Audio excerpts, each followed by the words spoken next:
जय श्री कृष्ण, जय सिया राम, जय श्रीमन नारायण। समस्त आचार्यों के चरणों में बारंबार प्रणाम। एक विषय को लेकर के यह वीडियो आप सबके मध्य में प्रस्तुत किया जा रहा है। कुछ दिनों पूर्व पुष्टि परंपरा के कई आचार्य एक हमारे वक्तव्य से व्यथित हुए और उस वक्तव्य में ऐसा भाव लगा कि मानो जैसे महाप्रभु जी का अपमान व्यासपीठ से किया गया। सर्वप्रथम मैं क्षमा मांगते हुए यह निवेदन करूं कि हमारी व्यासपीठ या पूज्य गुरुदेव भगवान की व्यासपीठ कभी किसी आचार्य का अपमान या अवहेलना नहीं करते। वक्तव्य में कुछ शब्दों के कारण या कुछ भावों के कारण ऐसा हुआ हो तो उसके लिए हम क्षमा प्रार्थी हैं। मैं पूर्व स्पष्ट कर दूं कि यहां मैं अपने आप को सफाई देने के लिए नहीं, केवल जो बात स्पष्ट थी उसको बताने के लिए यह वीडियो बना रहा हूं। हमारी व्यासपीठ भी एक परंपरा है। 46 वर्षों से पूज्य गुरुदेव कथा कर रहे हैं 46 वर्षों से। पूज्य हमारे दादा गुरुदेव श्री रामानुज प्रपन्नाचार्य गुरु जी, हमारे दीक्षा गुरुदेव श्री गरुणध्वजाचार्य महाराज गुरु जी, दादा गुरुदेव, इन सबकी परंपरा है ये। इस परंपरा से कभी किसी आचार्य की अवहेलना या अपमान का भाव कभी प्रकट नहीं होता। हम सब आचार्यों का वर्णन करते हैं, चाहे वे पुष्टि परंपरा के हों, निम्बार्क परंपरा के हों, रामानुज परंपरा के हों, रामानंदी परंपरा के हों, हमारी व्रज की परंपरा के हों। सबका वर्णन करना और सबके वर्णन से केवल और केवल वैष्णवों के चित्त में प्रेम प्रकट करना, ये मूल विषय रहता है। लेकिन कई बार महाराज जी एक भाव होता है कि दो प्रकार की कथाएं होती हैं, एक लोक कथा और एक मूल कथा।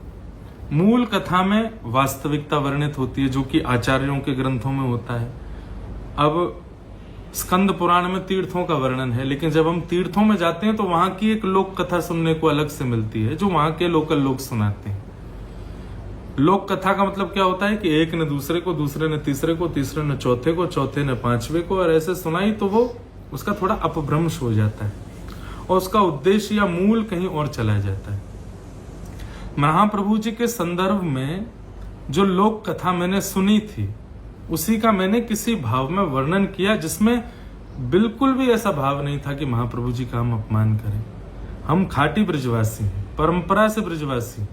हमारे दादा परदादा परपर दादा सब ब्रज के ही हैं, और महाप्रभु जी से एक विशिष्ट प्रकार का प्रेम हम ब्रजवासियों का है। श्री गिरिराज जी की शरण और उनकी सेवा महाप्रभु जी की कृपा से प्राप्त है। उनकी अवहेलना करना कभी कोई ब्रजवासी के मन का मंतव्य नहीं हो सकता। तो लोक कथा ऐसी थी कि महाप्रभु जी गए जगन्नाथपुरी और तभी उनको किसी ने महाप्रसाद दिया। उस दिन एकादशी थी, तो महाप्रभु जी ने सोचा एकादशी है, हम प्रसाद नहीं पाएंगे, और तब तक आप खड़े रहे, और जैसी द्वादशी हुई तो महाप्रभु जी ने उस प्रसाद को पाया। तब उनके हस्त कमल में एक चिन्ह प्रकट हुआ। वहां कथा में ये बिल्कुल शब्द नहीं कहा गया कि हस्त कमल में कोई कौड़ का चिन्ह प्रकट हुआ या फिर किसी प्रकार का कोई अपमानजनक शब्द नहीं, बल्कि कथा कहते समय भी मेरे मन में यही भाव था कि महाप्रसाद का ही वह चिन्ह रहा होगा। और जो थोड़ी देर बाद अंतर ध्यान हो गया, तब उन्होंने महाप्रभु जी जगन्नाथ जी से कहते हैं कि ये चिन्ह कैसा? तो जगन्नाथ जी कहते हैं कि आपने महाप्रसाद नहीं पाया, एकादशी का ज्यादा ध्यान रखा।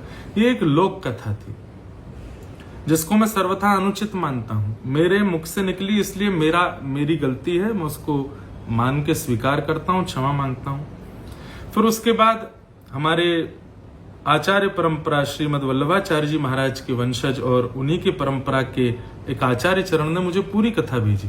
बोले आप जो कथा कहते हैं वो अनुचित है, ये उचित है। और उस कथा की मूल बात क्या थी कि महाप्रभु जी जब जगन्नाथपुरी गए तब उनको महाप्रसाद मिला, और महाप्रसाद को देख करके वे इतने आनंदित हो गए कि महाप्रसाद का वर्णन करने लगे, और करते करते करते करते द्वादशी हो गई, और तब उन्होंने प्रसाद ग्रहण किया और जगन्नाथ जी का दर्शन किया। तो बस यही एक गलती हमसे हुई कि लोक कथा हमने वहां सुनाई, पर मूल कथा इतनी सुंदर है जिसका भाव अद्भुत है। तो आइंदा इससे ये सीखने को मिला कि लोक कथाएं सुनकर के भी आचार्यों से पहले पूछना है कि ये उचित है कि नहीं, तभी उसका वर्णन करना है, और मूल कथा ही सब जगह कहने का। वैसे जब से मैंने भक्तमाल कहना प्रारंभ किया, प्रयास करता हूं कि मैं मूल कथा ही कहूं, और जो आचार्यों के ग्रंथों में उसी को कहने का प्रयास करूं। लेकिन महाराज जी बस एक निवेदन है कि कभी भी कोई भी प्रसंग पूर्व का या प्रेजेंट का किसी भी आचार्य चरणों में पहुंचता है, किसी भी परंपरा के आचार्य, तो आप अपना अधिकार मानिए हम पर। हम आपके बालक हैं, आप तुरंत हमसे कहिए कि लाला इस प्रसंग को ऐसे नहीं ऐसे कहो। हमारे वृंदावन में सब आचार्य चरण कभी कोई प्रसंग यदि होता है तो तुरंत मुझे फोन करते हैं, या कभी कहीं मिल जाते हैं तो कह देते हैं कि लाला तुमने वो वाला प्रसंग कहा था, हमने सुना, उसमें ये विषय उचित नहीं है, इसको ऐसे नहीं ऐसे कहो। तो वृंदावन के आचार्य ऐसा करते हैं तो सब आचार्य भी ऐसा ही करें। जब कभी भी कोई अनुचितता लगे आप तुरंत आज्ञा करें, हम उसको स्पष्ट कर। हम कोई मंच पर बैठ करके किसी महापुरुष का अपयश गाना तो हमारा नियम ही नहीं है। पूज्य पिताजी का भी एक प्रसंग लेकर के कहा गया कि वहां पर भी महाप्रभु जी का नहीं। ब्रजवासियों की भाषा ऐसी है जिसके कारण महाप्रभु जी भी हंस गए, बोले भाई ब्रजवासी हैं, अनन्य फनन के भाव रखते हैं, लेकिन वह भी एक लोक कथा है, उसको भी आइंदा कभी नहीं कहा जाएगा। और भी कोई प्रसंग ऐसा लगता है कि कभी कह दे, उसमें महाराज जी ये विचार ना किया जाए कि इनका मन ही ऐसा है या ऐसा ही कहना चाहते हैं, हमारे आचार्य की अवहेलना करना चाहते हैं। नहीं, हम सब आचार्यों को प्रणाम करते हैं और सब आचार्यों को प्रणाम करने से ही ठाकुर जी प्रसन्न होंगे, ऐसी हमारी भावना। तो मेरी बस यही प्रार्थना है कि किसी भी वक्तव्य या भाव से ये ना सोचा जाए कि इसके मन में आचार्य के प्रति श्रद्धा नहीं। हम तो पूर्ण भाव से सुनाते हैं, लेकिन कभी कोई लोकोत्तर कथा अगर उसका कोई वक्तव्य गलत है तो आप आज्ञा कीजिए। आइंदा वैसे ऐसा नहीं होगा, लेकिन फिर भी आपको आज्ञा का अधिकार है। आप अधिकार से फोन करके हमें मिल करके या कभी भी किसी भी माध्यम से कह सकते हैं कि इसको सुधार करके कहो।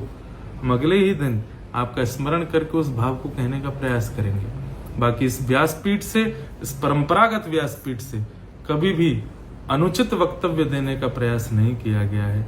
इसलिए सब आचार्य चरणों में, सब महापुरुषों के चरणों में प्रणाम करते हुए और जो भी कुछ हमारी वाणी से आप सबको पीड़ा हुई उसके प्रति क्षमा मांगते हुए बस प्रार्थना करेंगे कि आचार्यों के ऐसे ही यश हमें पता चलते रहे। अब इस लीला से भी महाप्रभु जी का अद्भुत यश पता चला कि उन्होंने जाकर के महाप्रभु जगन्नाथ जी के श्री हस्तकमल में कलम पकड़ा करके श्लोक प्रकट करवा दिया।